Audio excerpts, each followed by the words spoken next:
When I saw him step into our living room carrying that single worn suitcase, my chest tightened, not from the surprise of his arrival, but from the subtle shift it brought into the air around me. This was not just any friend of my husband, an old acquaintance from years past. He was the kind of presence that made the room feel smaller and my own thoughts louder. My eyes lingered on the way he placed the suitcase by the sofa, deliberate but without ceremony, and I caught myself straightening a cushion that didn't need straightening, just to occupy my hands while my mind raced. I could feel the quiet hum of expectation, like the house itself was holding its breath, anticipating something neither of us had named yet. He looked around, taking in the familiar details of our home as if it belonged to him, and I noticed the subtle confidence in his posture, the way he moved without hesitation, almost as though the space had been waiting for him all along. My husband, completely unaware of the tension tightening around me, greeted him with a warmth that was habitual, automatic, and I realized suddenly how much I had taken for granted the simplicity of our domestic patterns. And yet, with this new presence, everything seemed slightly askew, each ordinary sound, our clock ticking, the hum of the refrigerator, even the scraping of his shoes against the floor, struck a note that I wasn't sure I was ready to hear. I wanted to tell myself that it was foolish to feel unsettled, that it was just the natural stirrings of a new guest in the house, but my body didn't agree. My fingers curled around the edge of the sofa, knuckles whitening, and I could feel a flutter deep in my chest, a restless awareness of possibilities I hadn't imagined. It wasn't fear, not in the conventional sense. It was an anticipatory ache, a premonition that something in the rhythm of our lives was about to change irrevocably. And so I stood there, pretending to offer a casual smile, while my mind spun through scenarios I didn't want to admit I was even considering. Scenarios in which loyalty and desire might collide in ways I had spent years convincing myself could never happen. He spoke, his voice calm and measured, yet carrying a weight that made me tilt my head just slightly, curious, uneasy, aware of the way his presence seemed to stretch into corners of the room I had never noticed before. I caught my reflection in the window behind him, my own posture rigid, lips pressed together, eyes wide, and realized I was not just observing him, I was observing the shift within myself, the subtle recognition that the world I had built with care might no longer accommodate the contours of my heart in the same way. And in that recognition, a thrill mingled with dread, a quiet reckoning that I had felt before but never with such intensity. Before I could collect my thoughts, my husband had taken him by the arm, laughing at some shared memory, oblivious to the taut string that had just been drawn through the room between us. I tried to breathe normally, tried to anchor myself in the routine of welcoming a guest, but every gesture, every glance, felt magnified, charged with implications I could not yet name. The quiet intensity of it all pressed against me, making me acutely aware of the empty spaces in my marriage, the moments of physical and emotional absence that had, until now, been merely background noise. And as I moved to offer him a seat, the subtle weight of his gaze brushed against me, and I realized that from the moment he entered, nothing would remain simple, nothing would remain predictable. This was the beginning of a tension that would not release, a slow unfolding of intimacy and temptation I had not anticipated, and I was caught in the first pulse of it, unable to turn away, unable to deny the stirrings that had taken root inside me. From the moment he arrived, I became hyper-aware of my own patterns, noticing how I arranged the kitchen chairs just so, how I placed the tea towel over the counter edge with unnecessary precision.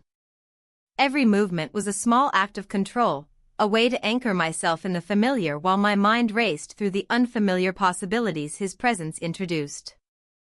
I realized quickly that it wasn't his intrusion that disturbed me, it was the subtle recognition that I had been living in autopilot, that years of comfort and routine had left gaps in my own emotional life that now pressed forward with relentless insistence. The first evening passed under a careful choreography of civility. I prepared dinner while he quietly explored the living spaces, making small, observational comments that suggested attentiveness without intrusion. There was a quality in his presence that demanded notice, a quiet insistence that the room and its occupants acknowledged him fully.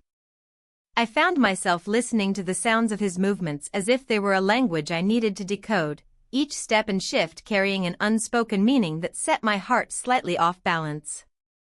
My husband, oblivious to the tension, laughed easily at recollections of shared past experiences, but I found myself caught in the stillness that followed, noticing the way the air seemed to thrum between us in subtle currents of attention. I retreated to my study, telling myself it was work, but I was acutely conscious of how the house felt smaller, more intimate, every corner now alive with the presence of another adult's gaze. The quiet, the ordinary routines I had so meticulously maintained, were now charged with an awareness of possibility.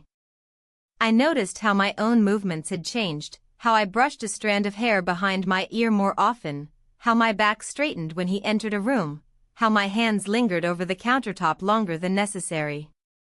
These were small, instinctual reactions, yet they revealed a deeper truth. I was responding to him, even as I told myself that propriety and commitment remained intact. Sleep that night was elusive. I lay awake, acutely attuned to the subtle noises of the house, imagining him in the other rooms, wondering how he perceived the spaces I inhabited daily. I found myself recalling the texture of his gestures during the brief moments of interaction, the tilt of his head, the casual brush of a hand over a surface, the steady cadence of his voice. These recollections made the quiet room feel charged, almost electric, and I understood for the first time in years how much I had been craving a presence that saw me not just as a fixture of routine, but as a person capable of complex reactions and desires. Morning brought its own tensions. The kitchen felt smaller as he sat at the counter, observing my preparation of coffee with quiet curiosity. I caught myself analyzing my own movements, wondering how I appeared to him, how the subtle shifts of my body language might be interpreted. I noted the way his gaze followed me, not intrusively, but with a considered attentiveness that suggested recognition.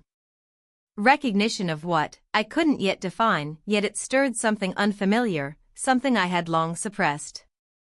Over breakfast, the conversation was light, carefully neutral, but my attention was fractured. I noticed the set of his shoulders, the way his hands rested on the table, the nuanced inflections of his speech. Every observation was tinged with an awareness that my responses were no longer entirely under my own control.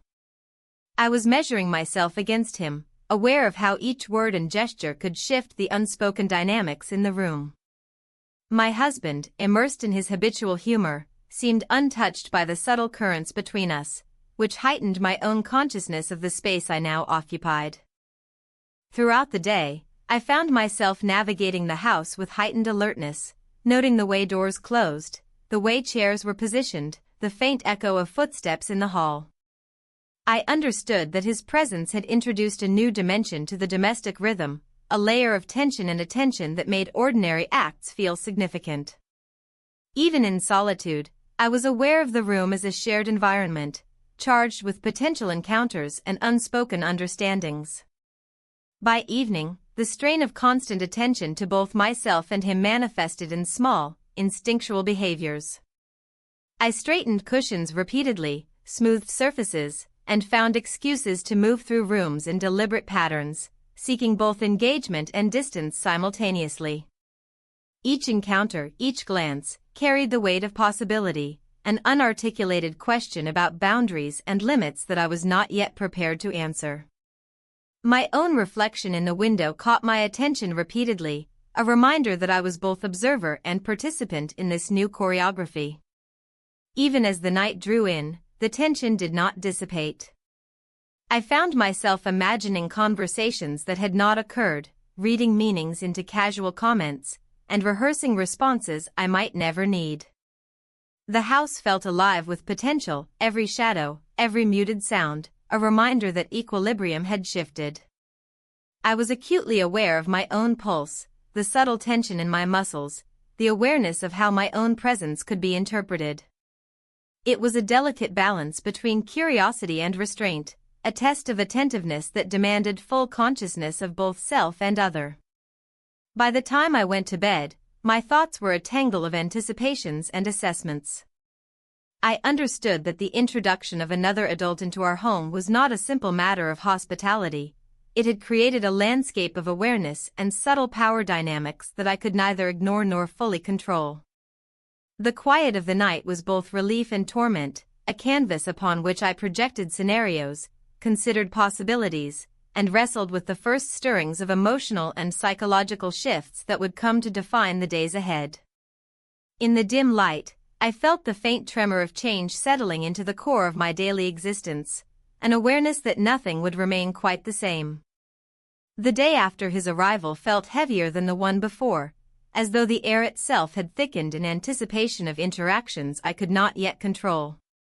I awoke early, my body alert despite the comfort of the bed, aware of the subtle sounds of the house, the soft hum of the refrigerator, the faint creak of the floorboards as he moved somewhere beyond my line of sight, the low murmur of my husband preparing for work.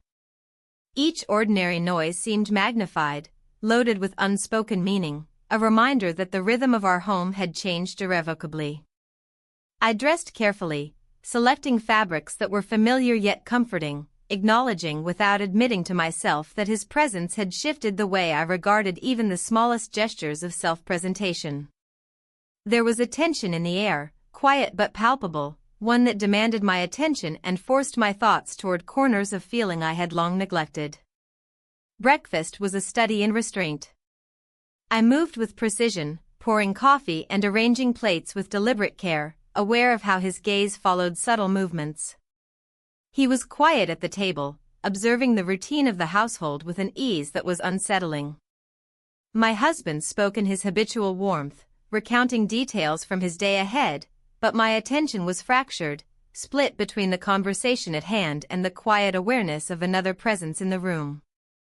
It was not intrusive, but it demanded notice, and I felt a subtle flush each time our eyes met, an acknowledgement of something unnamed. My hands trembled slightly as I reached for the sugar, aware of how small gestures had begun to carry weight. After breakfast, I retreated to my study under the pretense of work, but I could not focus. My mind replayed the morning, cataloging the nuances of posture, tone, and expression. I noticed how he adjusted the cuffs of his shirt, how the sunlight caught the edges of his hair as he moved through the kitchen, how he paused for a moment at the window, hands in pockets, taking in the familiar view of the garden with a measured gaze. Each action, mundane to the unobservant eye, resonated with subtle significance, and I realized I was cataloging them compulsively, as if committing to memory a language I had only just begun to understand. Throughout the morning, I caught myself lingering near doorways and corridors, pretending to attend to household tasks while actually observing the rhythm of his movements. The house felt smaller, more immediate, and every corner seemed to carry potential for interaction or observation. I found myself noting the way shadows fell across the floors, how light shifted in the living room as he crossed it, how the quiet vibration of his presence altered the space. These were not conscious attempts at calculation, but instinctive awareness, a recognition that the ordinary choreography of domestic life had acquired new dimensions.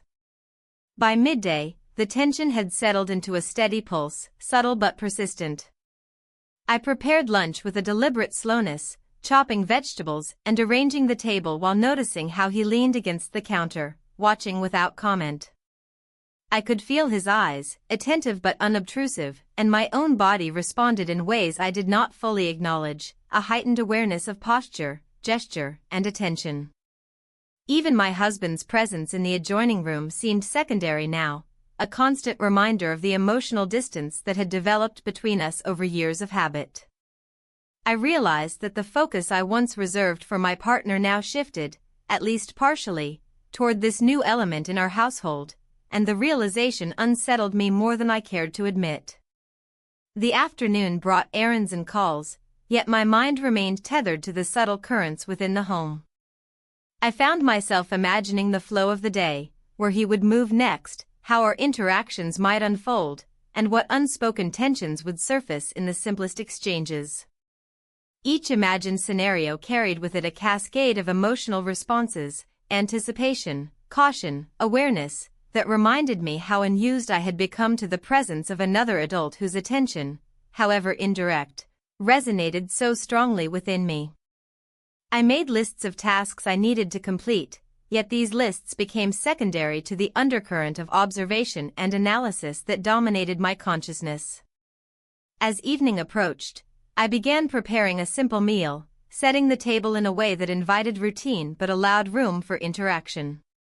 He remained in the living room, reading silently, occasionally glancing toward the kitchen with an easy attentiveness that was both familiar and foreign.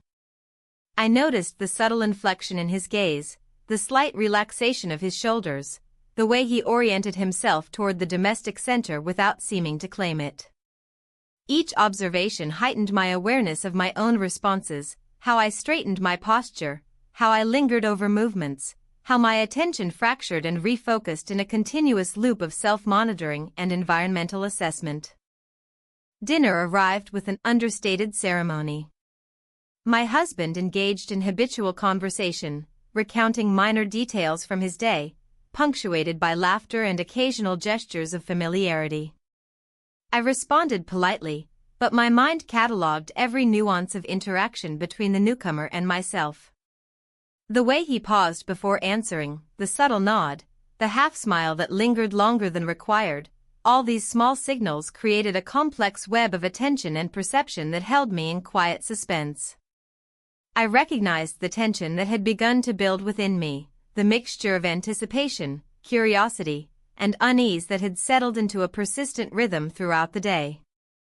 After the meal, I lingered in the kitchen while he moved to the adjacent room, noting how he adjusted the lighting, the minor placement of objects, the ease with which he inhabited the space without imposing. There was a quiet competence in his movements, a self-assurance that contrasted with the habitual, measured manner of my husband. I found myself comparing the two, not in judgment, but in a heightened awareness of qualities I had long neglected to observe in either of them. The contrast illuminated areas of my own life, desires and attentions that had remained dormant under the routines of marriage and domestic responsibility. The night drew in, and the house grew quiet except for the subtle hum of appliances and the occasional shuffle of movement. I lingered by the window, observing the external shadows, reflecting on the day's subtle tensions and interactions. The awareness of presence, the quiet recognition of potential in gesture and glance, had created a new layer of consciousness within me, one that I could not dismiss. I realized that the day's events, though superficially ordinary, had shifted the emotional landscape of the household, leaving me attuned to details, currents, and responses that had previously gone unnoticed. Lying in bed later, I felt the lingering pulse of awareness, the subtle pull of curiosity and attention directed toward him, the newcomer. I reflected on my own reactions, the tension in my muscles, the rapid flickers of thought that rose unbidden. I understood that the introduction of another presence had created a dynamic that would unfold in complex, unpredictable ways.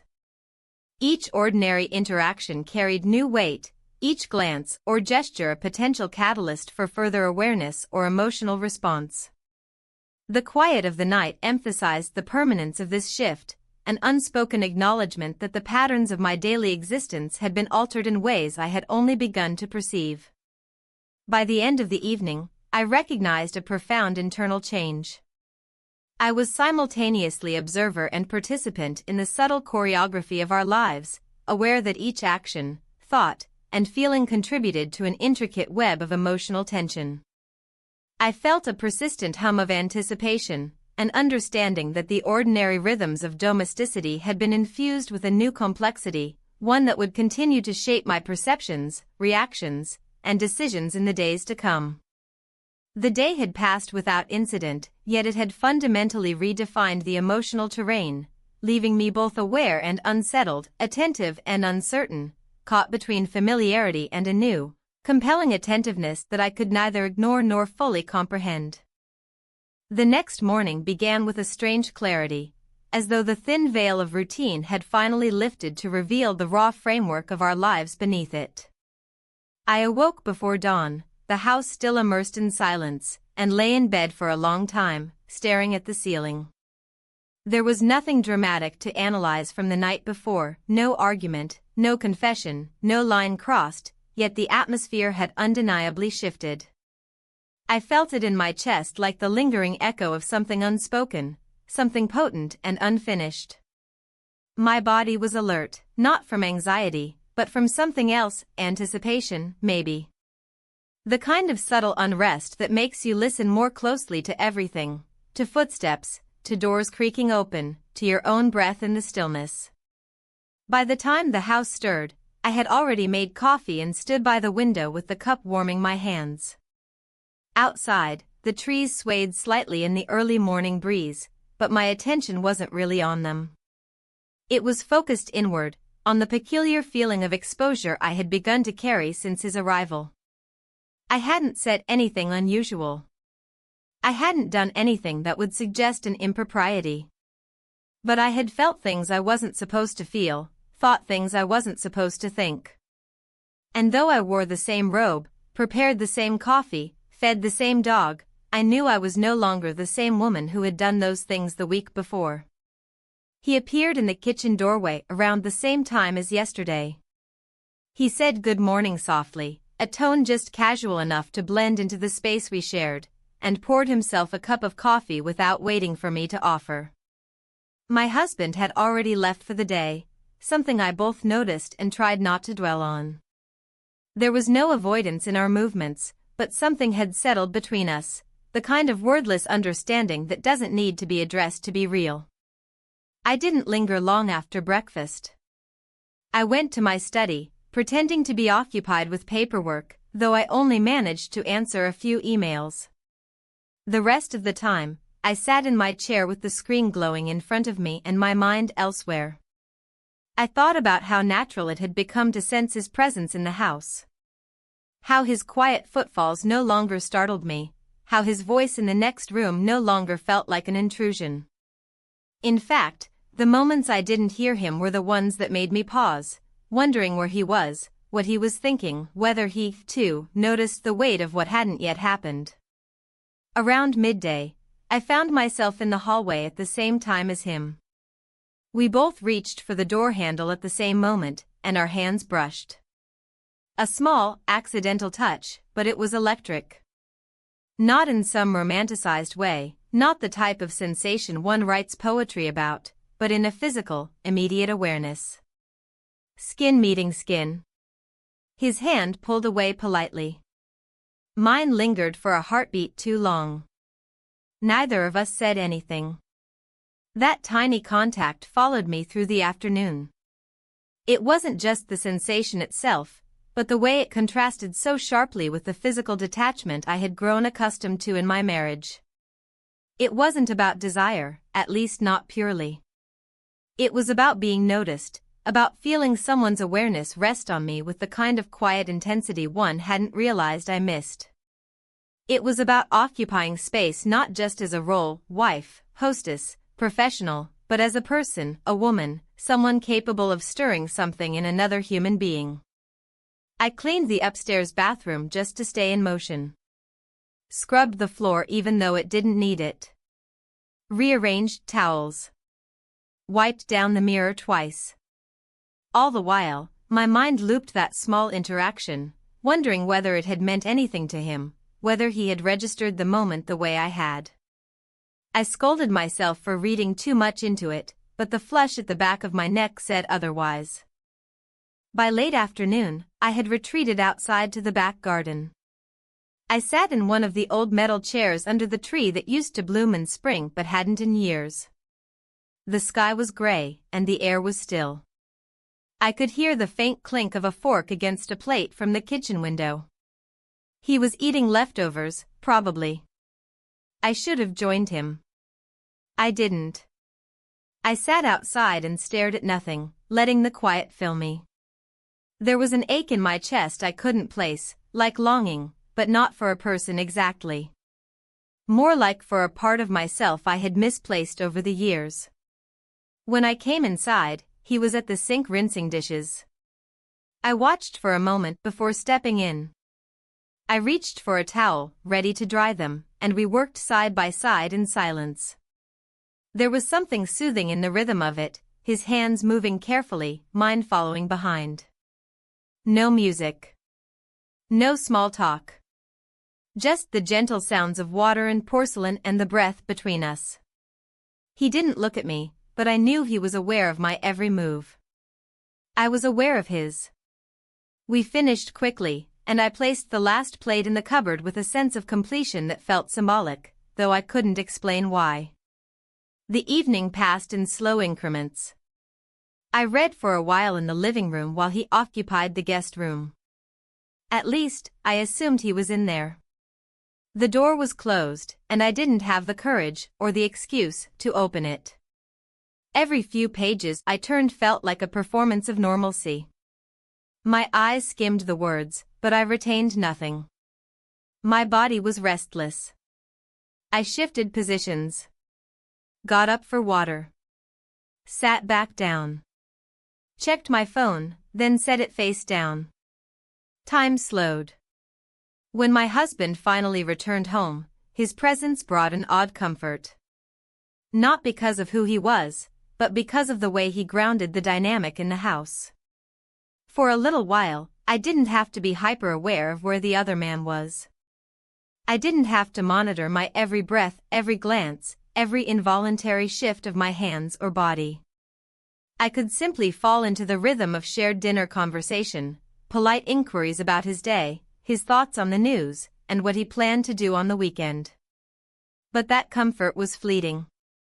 Later, as I lay in bed next to him, I felt the distance again. His breathing was steady, familiar. His body turned away from me slightly, the way it always did when he fell asleep.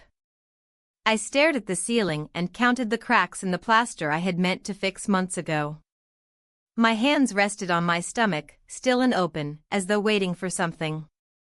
A word. A touch. An interruption. But none came. I didn't know what I wanted, exactly.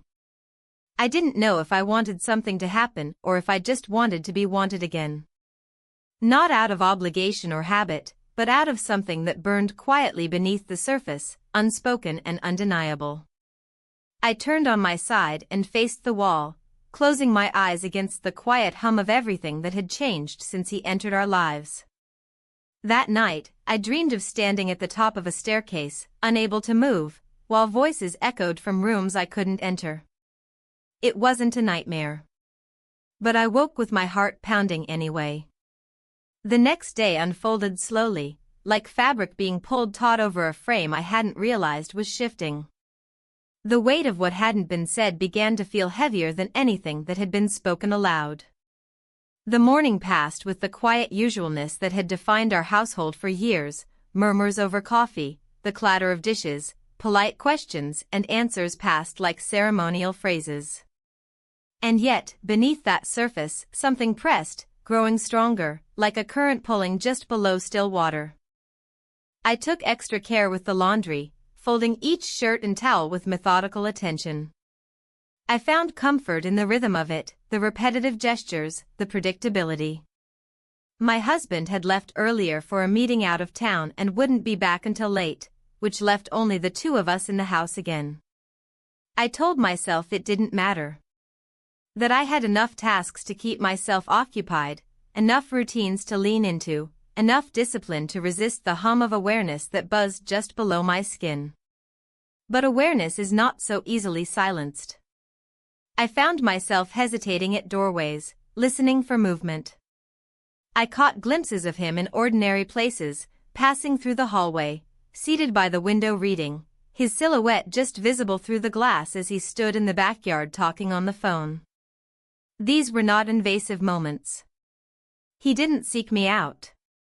But I found myself drawn toward proximity, watching without meaning to, calculating distance, sensing tension rise and fall like a tide I didn't control. Sometime in the afternoon, while I was dusting the living room shelves, he entered quietly. I hadn't heard him come in. He didn't say anything at first, he just stood there, waiting, as though unsure if his presence was a disruption. I turned slowly, cloth in hand, startled by my own reaction. My heart fluttered in that brief second, a pulse that didn't match the calm I tried to show on my face. We talked, finally. It was nothing extraordinary, a casual exchange about dinner, the weather, a book he'd been reading. But the words didn't matter as much as the tone, the pauses, the silences that settled between each line. I heard myself laugh at something he said, a light sound that didn't feel rehearsed. For a moment, it surprised even me. The laughter felt real. Not polite. Not automatic. But spontaneous. It had been a while. He moved to help me dust the lower shelves, and for a few minutes, we worked in quiet synchronization. It was innocent, in the literal sense. No boundary was crossed. But the proximity alone carried its own weight. The space between our arms, the alignment of our bodies as we moved side by side, it all created a charge I couldn't dismiss. At one point, I looked up and met his eyes, and the room seemed to narrow, the air tightening slightly. Neither of us spoke. We didn't need to. The moment passed as quickly as it came, but it left something in its wake, an aftertaste, a knowing. Later, I went upstairs and sat at my vanity, staring at my reflection longer than necessary. I studied the lines around my mouth, the softness of my cheeks, the way my eyes seemed both tired and alert. I hadn't changed overnight, but I felt different. Sharper, somehow. More present in my own body. It was like waking up from a long hibernation of familiarity and function and realizing I still inhabited skin that could feel, that could react, that could betray me with its quiet heat. I changed clothes before dinner, not out of vanity, but from a need to feel in control. The soft blouse I chose wasn't revealing. It didn't try to say anything. But it made me feel composed, like I was holding the reins of something I didn't quite understand. I pinned my hair loosely and took a breath before heading downstairs, grounding myself in the rhythm of old steps. He was already in the kitchen, chopping vegetables with calm efficiency. I watched for a moment before offering to help. Our movements again fell into rhythm, passing utensils, stirring pots, arranging plates. We didn't speak much, and I was grateful for the quiet. It allowed me to remain inside myself, observing without reacting. The quiet, I found, was safer than speech. Dinner was uneventful. We sat across from each other at the table, eating without ceremony. The sound of cutlery and the occasional clink of glasses filled the space between us. But it was during the clearing of dishes that something shifted. He reached across the table to take my plate, and our fingers brushed again, only slightly, barely, but with unmistakable precision. I didn't pull away. He didn't either. It lasted only a second, maybe less. But in that second, something happened that changed everything. We kissed. No words. No gestures that prepared the moment. No grand confessions or dramatic pauses. Just that is simple, clean, irretrievable. I stepped back immediately. My hands found the edge of the table for balance, and I focused on my breath, counting the inhales and exhales like I used to in yoga classes I hadn't attended in years. My chest tightened not from guilt exactly, but from the weight of what that single act implied. He didn't apologize. He didn't say anything at all. He simply looked at me with the same calm awareness that had defined all our interactions. And in that silence, I felt the full impact of what we had done. I left the kitchen quietly. Went upstairs. Sat on the edge of my bed. My husband still wouldn't be home for hours. The house was silent again, but the silence wasn't empty anymore. It was full of awareness, of consequence, of the before and after now drawn clearly in the sand. I sat there for a long time, unmoving, trying to understand what the kiss meant. Not just the physical act, but the permission it represented. The way it redefined our shared spaces. The way it forced me to confront the truth of what I had been pretending not to feel. And perhaps the most unsettling truth of all was that I didn't feel regret, not in that moment. I felt unsteady, yes. I felt cracked open. But I didn't feel sorry. That would come later, I assumed. When the quiet became unbearable. When I had to speak. When I had to choose. But not yet. Not tonight. Tonight, I would sit with the truth of it. The rawness of it. I would let it settle in my bones, in my breath, in the fragile silence of a house that no longer felt entirely like my own. The following day unfolded with the uncomfortable quiet that settles over something newly broken, though no one had yet acknowledged the damage. I awoke before the alarm, the sky outside still dim, and lay still in bed beside my husband, who hadn't stirred. His breathing was slow and steady, the familiar rhythm of someone resting deeply, unaware that something had shifted irreversibly beneath the surface of the life we shared. I studied the ceiling above us, its pale imperfections, the tiny crack near the corner I had always meant to repair. Everything in the room was unchanged, but I wasn't. Downstairs, I moved through the morning rituals with a robotic precision: coffee, toast, soft footsteps. I avoided the mirror in the hallway, not out of shame, but because I didn't want to see the face of someone caught between the person she had been and the one she had become. I told myself that the kiss meant nothing, that it had been a mistake, a heat-of-the-moment lapse in judgment. But I knew better. It wasn't the kiss itself that troubled me. It was the absence of resistance, the ease of it, the quiet welcome in the way I leaned into it before stepping back.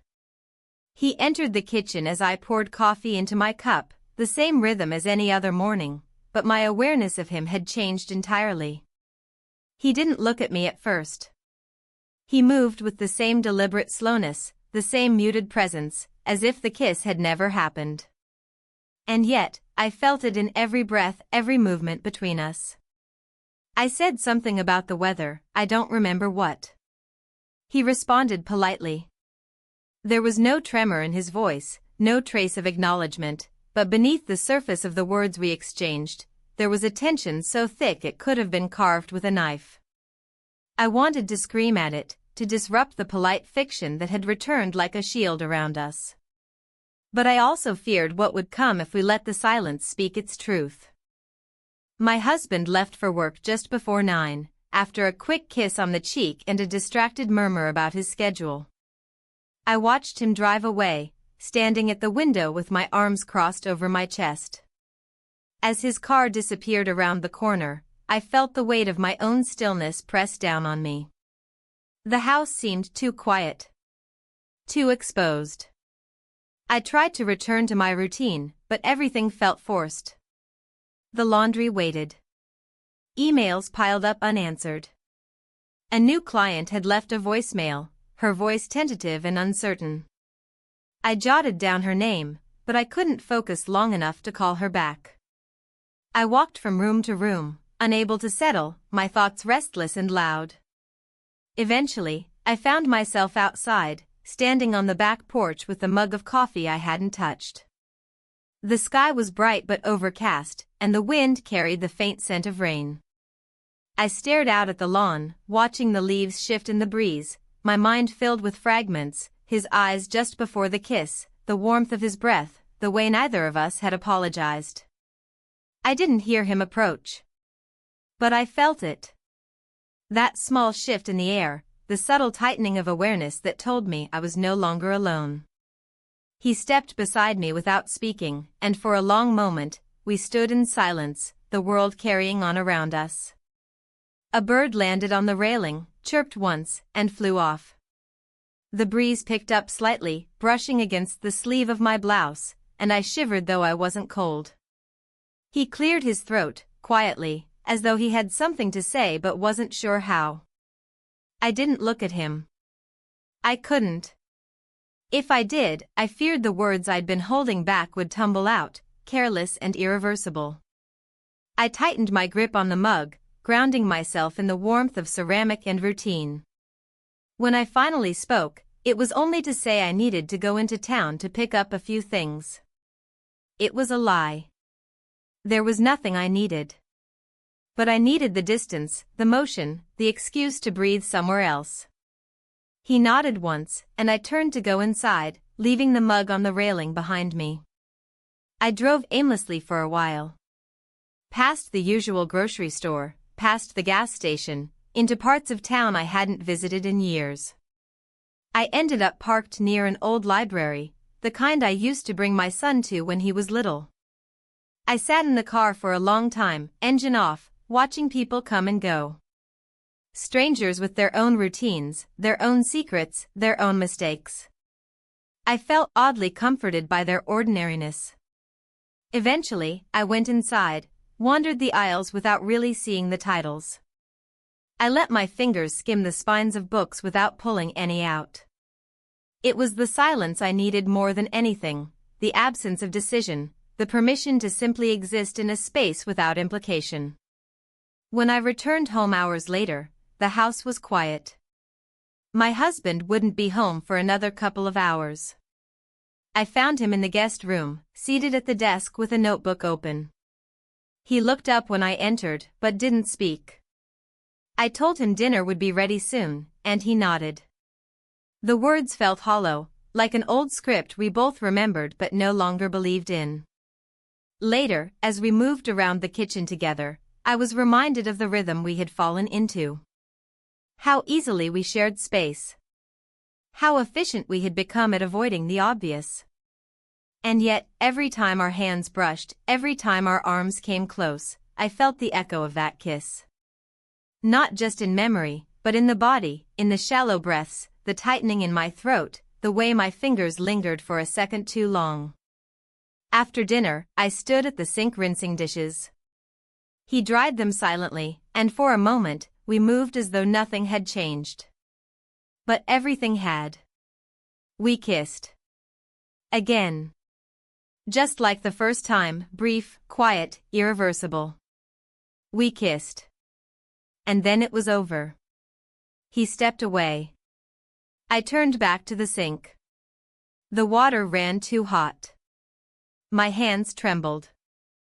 I stayed there long after the dishes were clean, pretending to scrub something that wasn't there. Pretending I could make sense of the flood building inside me. That night, in bed beside my husband, I felt like a stranger in my own life. He reached for my hand in the dark, and I let him take it. I held it gently, as I always had, but I felt nothing. No anger. No warmth. Only the quiet realization that something had shifted beyond repair. Not because of the kiss. But because I didn't want to undo it. There's a kind of fatigue that doesn't come from lack of sleep, but from carrying too much. From hiding too many thoughts, too many feelings, inside a skin that must still smile, still function, still appear whole. That was how I moved through the next day, heavy-limbed, quiet-minded, yet acutely aware of every movement I made. Every word I said felt filtered, stripped of any real weight. I didn't trust myself to speak too freely, not even in the safety of my own thoughts. I kept to myself for most of the morning. I told my husband I had paperwork to catch up on, which wasn't a lie, though whether I did any of it was another matter entirely. I sat in my study, surrounded by folders and open documents, and stared at words that refused to settle into meaning. Outside the window, the trees swayed in the wind, and the occasional car passed, indifferent to the turmoil playing out inside the walls of our house. I tried to anchor myself in the familiar. I cleaned the desk, sorted old appointment cards, organized books by size. I replied to a few emails, short, professional, stripped of warmth. Each small task gave me a few moments of reprieve. But none of them silenced the echo of the kiss. Not just the act, but the knowledge that it had happened again. That the line I once thought permanent had not only been crossed but erased. At noon, I went downstairs to make tea. He was already in the kitchen. We exchanged nods, nothing more. But the silence between us felt saturated, like the pause before a storm. I focused on the kettle, the way the steam curled upward, the whistle that broke the tension just slightly. I poured water into a cup, watched the tea leaves swirl, and took it back upstairs without speaking. I wasn't avoiding him. Not exactly. It was more that I didn't trust myself not to do something irreversible. There's a moment when emotion becomes so large it can't be reasoned with, when silence feels like the last defense against a truth too big to say aloud. And I was teetering on that edge. By late afternoon, my husband left for an overnight trip, a conference he had mentioned earlier in the week. I had nodded, made a note on the calendar, even helped him pick out the shirt he'd wear. But as I watched his car disappear down the driveway, a knot tightened in my stomach. Not from guilt. From anticipation. The house was still again. Still in the way it only gets when there are no expectations. No obligations. Just space. And in that space, all the things I had pushed aside began to drift closer. The awareness. The memory. The quiet pull toward something I wasn't supposed to want. I stayed busy. I vacuumed, even though the floor was clean. I wiped down surfaces.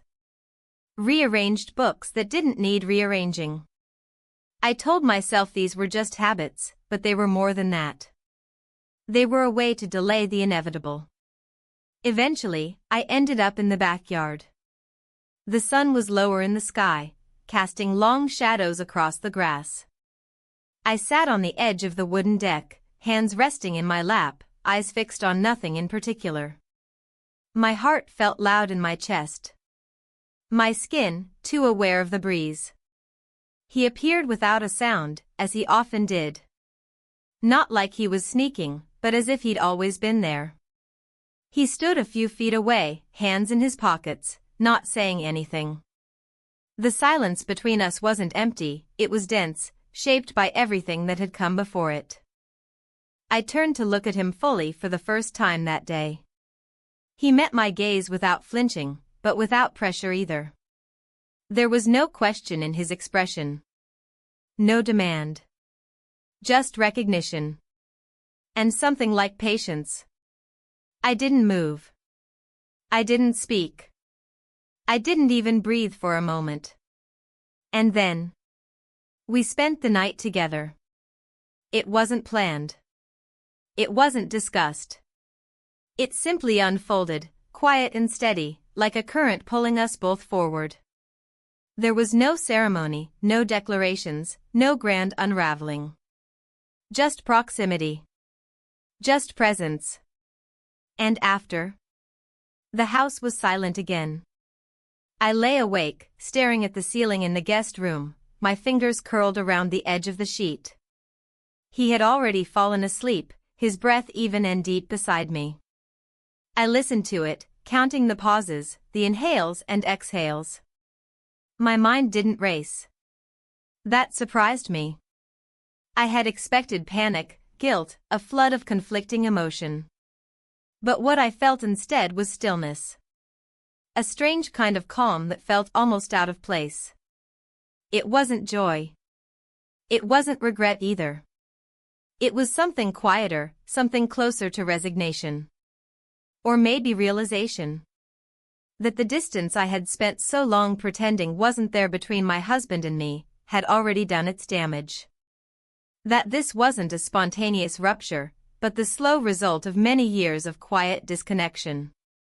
I closed my eyes and tried to picture my husband's face. Not in anger. Not in fear. Just his face. His smile. His voice when he wasn't distracted. The way he looked at me on our anniversary 3 years ago. I could remember it, but it felt far away, like watching someone else's memory play out. I turned on my side and looked at the outline of the man next to me. The man who had disrupted the quiet of my life in a way I hadn't expected. Who hadn't chased me. Hadn't pushed. Hadn't promised anything. And yet, there we were. Nothing about it felt triumphant. Or reckless. or passionate in the way people describe it in stories. It felt inevitable. I stayed awake until the early hours, not from restlessness, but from the need to feel every second of what had happened. Not to romanticize it. Not to analyze it. But to acknowledge it, fully and honestly. This had happened. And everything would be different now. Whether I wanted it to be or not. I woke up before him. The morning light had barely softened the edges of the blinds when I opened my eyes and realized where I was. It wasn't shock that settled over me, it was the weight of knowing, heavy and absolute. I stayed still for a few minutes, listening to the soft rhythm of his breathing beside me. It was steady, calm. I could have stayed like that, lying in that moment where nothing had to be said yet, but reality was already beginning to take shape around me, forming the boundaries of what had happened and what it now meant. Slipping quietly out of bed, I gathered my clothes in silence, careful not to disturb him. The floor was cool beneath my feet as I made my way into the hallway, clutching the bundle of fabric against my chest. I didn't look back. Not because I didn't care, but because I didn't know what I would see if I did. Pity? Regret? Worse, hope? In the privacy of my own room, I sat on the edge of my bed and stared at the familiar surroundings that now felt subtly unfamiliar. The framed photo of my husband and me at the lake last summer. The neatly arranged row of books on the nightstand. The faint scent of his cologne still clinging to the pillow beside mine. These things hadn't changed, but I had. Or maybe it wasn't change, exactly. Maybe it was exposure, the unveiling of something that had been dormant for far too long. I showered longer than usual. The water ran hot, and I stood beneath it as if it might rinse the heaviness from my skin. But it didn't. It only quieted the noise in my head long enough for me to steady my breath and rehearse the lines I might have to speak later, the lies I might have to wear like armor. When I came downstairs, the kitchen was empty. The clock on the microwave told me it was just past 8. I filled the kettle, set it on the stove, and stood motionless while it began to heat. There was no plan. No script. Only the persistent awareness that I had crossed a line that could never be uncrossed. He entered the room as the kettle began to whistle. His hair was damp, and he looked at me without hesitation, but also without assumption. There was a quiet between us, not tense, not strained. Just present. We didn't speak. I poured 2 cups of tea without asking, set one in front of him, and took my own to the far end of the table. We sat there in silence, sipping slowly. The weight of the night hung in the space between us, not demanding to be acknowledged but refusing to be ignored. Later, after he had gone out for a walk, I returned to my study. There were files to review, clients to follow up with, appointments to confirm. I tried to lose myself in the structure of my work, but everything I read blurred into itself. I wrote a single line in my planner, crossed it out, rewrote it. My pen hovered above the page long after the ink had dried. When my husband called to check in, his voice was warm but distracted. He told me the conference was going well, that he'd be home tomorrow evening, that he missed my cooking. I smiled into the receiver, said I missed him too, that everything at home was fine. The words came easily, effortlessly, as though they belonged to another version of me. One who still fit perfectly into the narrative of our marriage. After the call, I sat in the living room and stared at the framed photo above the fireplace. It was from a trip we took early in our marriage. We were younger then, leaning into each other, laughing. There had been real joy in that moment, I remembered. But looking at it now, I saw the space behind our smiles. The things we didn't yet know about what love could erode when left unspoken. He came back just before lunch. I heard the door open, the shuffle of shoes, the quiet pause as he considered whether to announce himself or simply exist in the same space without explanation. I didn't move to greet him. Instead, I stood at the kitchen counter slicing apples, arranging them neatly into a bowl. He joined me without a word. Picked up a slice, leaned against the counter. We stood side by side, the rhythm of our breathing almost aligned. He glanced over once, as if searching for some clue in my posture, some permission or refusal. But I didn't offer either. I just handed him the bowl and walked past him into the living room, the echo of my steps louder than any sentence I could have spoken. The afternoon passed slowly. We didn't speak much. We moved through the house like two people recovering from something unnameable, each of us trying not to rupture the quiet. There was no resentment, no pleading. Just a shared understanding that what had happened had changed the shape of things. In the late afternoon, I sat outside on the patio with a book in my lap. I didn't read it. I just held it, turning pages from time to time so it would appear I was. The breeze was gentle, and the sun filtered through the trees in soft golden slants.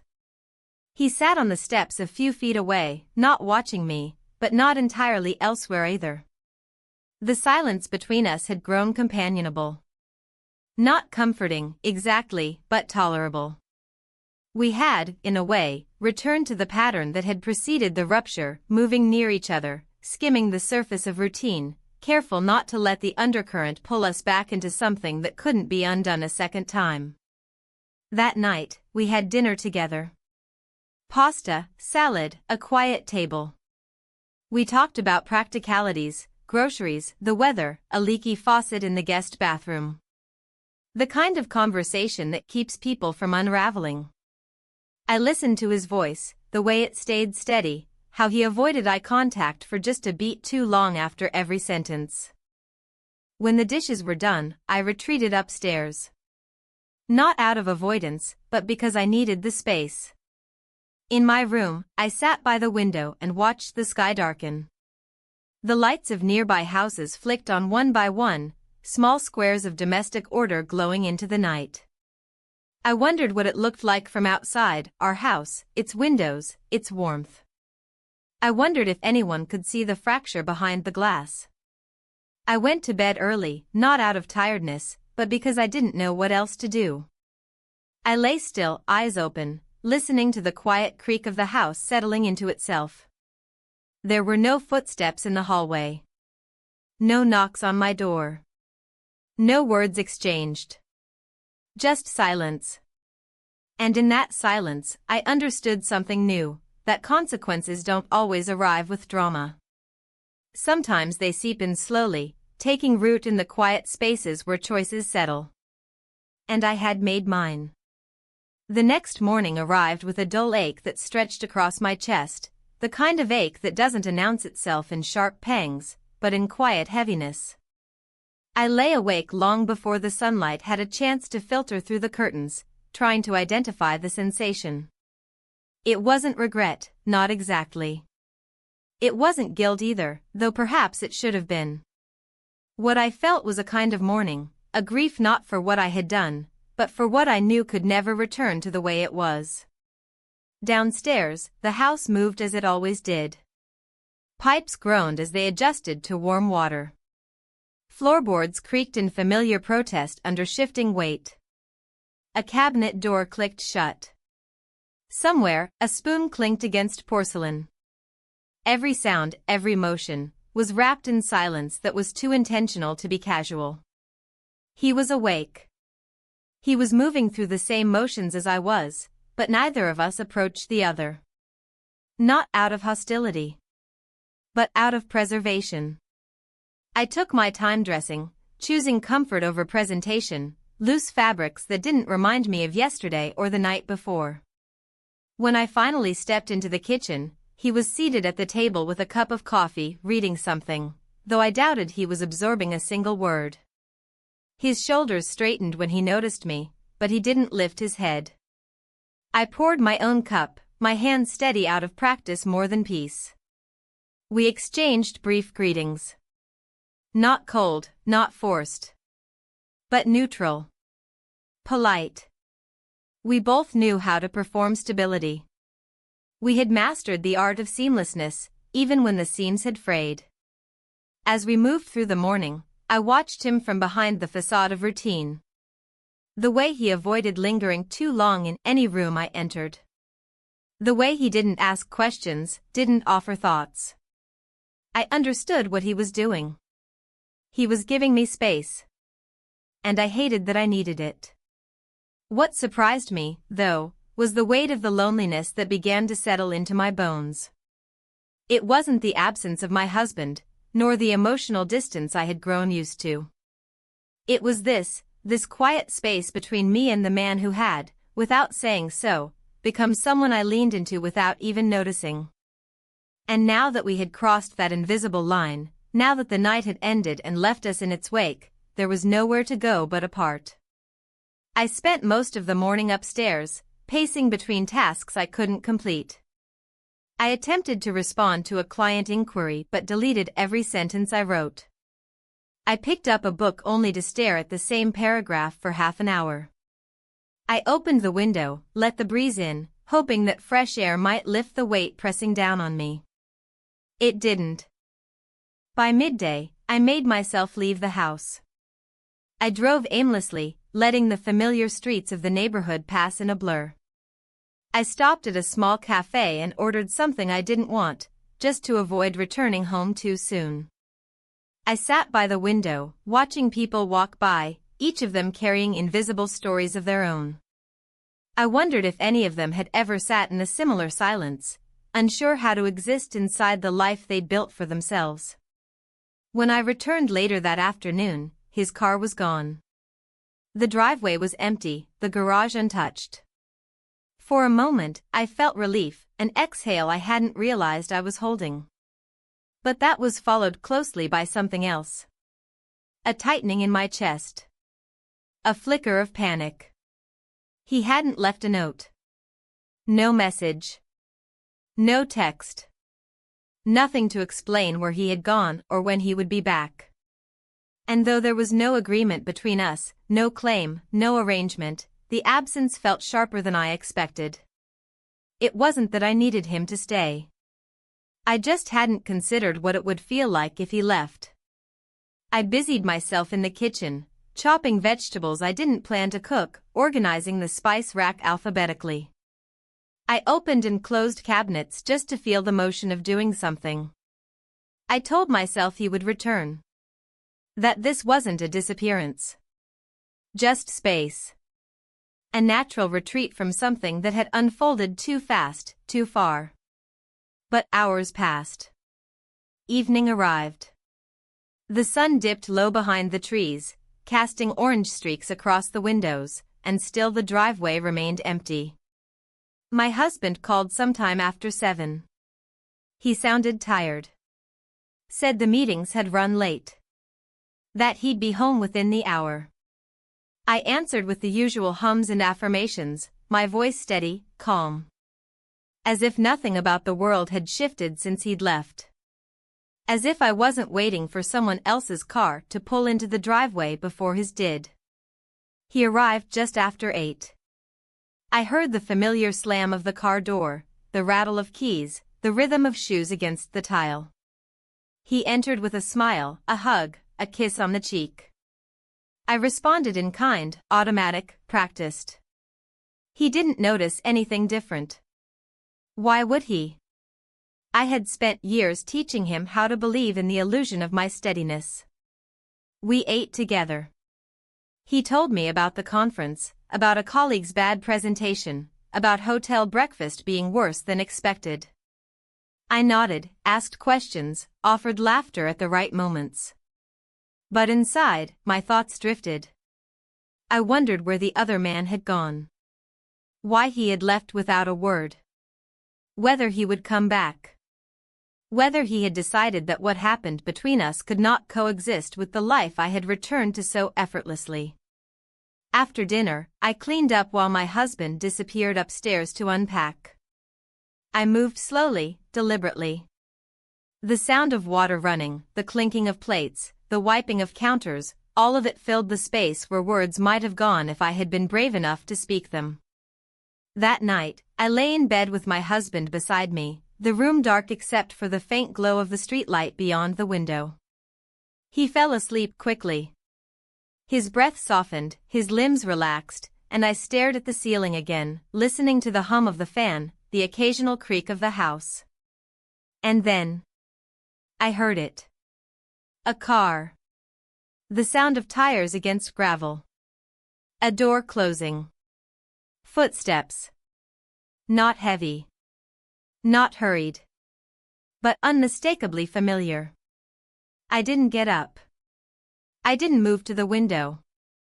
I just lay there, eyes wide open, breath held, the ache in my chest blooming into something I couldn't name.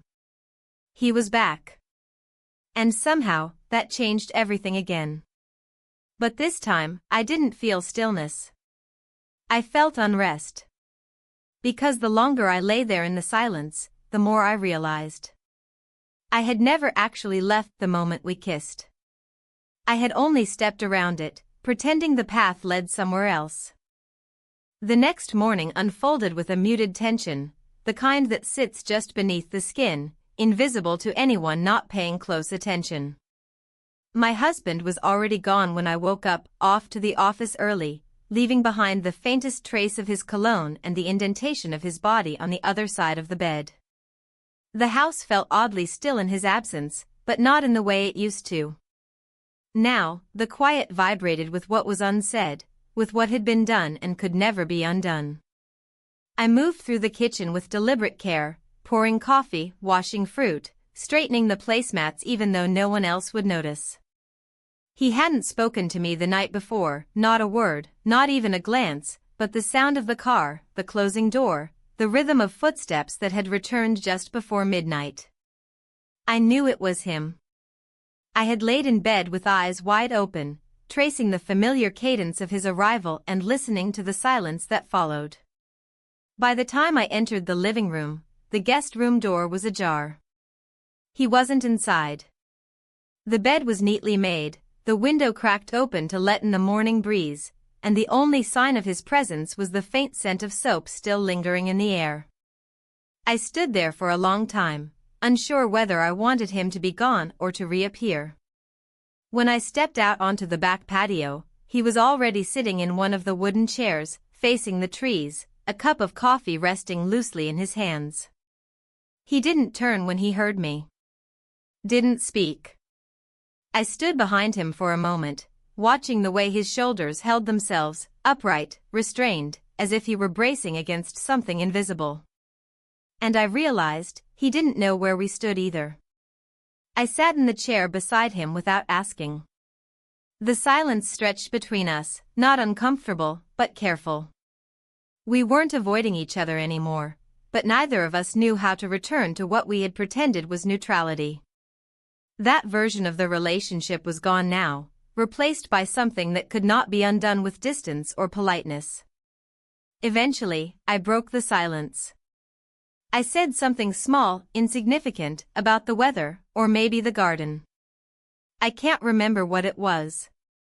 He nodded, responded quietly, and the conversation drifted forward like a leaf on still water, barely moving, but no longer stuck. We stayed outside longer than we needed to. Neither of us seemed eager to return indoors, to the walls that now carried echoes of memories we hadn't yet named. When he finally stood and stretched, saying he had errands to run, I nodded without asking what they were. I didn't want details.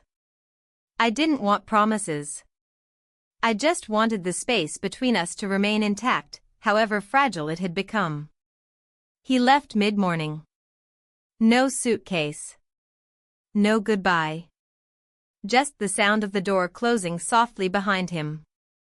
I spent the rest of the day moving through rooms as if searching for something, some thread to pull that would unravel the knot inside me. I cleaned the hallway closet, reorganized the kitchen drawers, folded towels that had already been folded. Every motion was a way to postpone thought. But thoughts have a way of finding you anyway, especially when you try too hard to outrun them. By early afternoon, I found myself in the upstairs bedroom, the one we had once considered turning into an office but never did. It was mostly empty now, just a chair by the window and a shelf filled with books that had gone untouched for years. I sat there, letting the sunlight warm my legs through the thin curtain, and I thought about what I had done. Not just the act. Not just the kiss, or the night, or the silence that followed. But the pattern of it. The slow, deliberate opening of a door I had once promised to keep closed. I hadn't been pushed through it. I hadn't been tricked or seduced. I had stepped through it willingly, because part of me had been waiting to do so for longer than I cared to admit. And that was the part that hurt the most. Not the betrayal. But the truth that I had betrayed myself long before I ever betrayed anyone else. That evening, my husband returned home early. He brought with him the smell of outside air, the crinkle of paper grocery bags, the familiar cadence of conversation that had once comforted me. I joined him in the kitchen, helping him unpack, laughing at some half-forgotten joke he told, and for a moment, I let myself forget. Forget the ache in my chest. Forget the weight in my stomach. Forget the silence of the guest room now filled again with the ghost of something unspoken. We ate dinner together. Talked about the upcoming weekend. Discussed bills, news, the neighbor's dog. All the ordinary things that keep a marriage standing even as its foundation shifts. But after dinner, when the dishes were done and he sat watching television, I walked outside. The patio was cool, the chairs empty. I sat in the same spot as that morning and looked out at the trees. And that's when I saw it. An envelope on the small table beside me. Cream-colored, unsealed, with my name written across the front in small, neat handwriting. I stared at it for a long time before touching it. Inside was a card. No letter. No explanation. Just a single sentence, written in clean, unhurried ink. I needed to leave before I said something I couldn't take back. I read it once. Then again. Then a third time. And I felt something inside me shift, not dramatically, not loudly, but like a door closing softly at the end of a long hallway. He was gone. Not just out of the house. But out of this part of my life. I folded the card and placed it back in the envelope. I didn't cry. I didn't call his name. I didn't try to make sense of it. Because deep down, I understood. Some departures don't need to be announced. They happen quietly, in the space between what was said and what was never meant to be. And when they do, all that's left is the echo.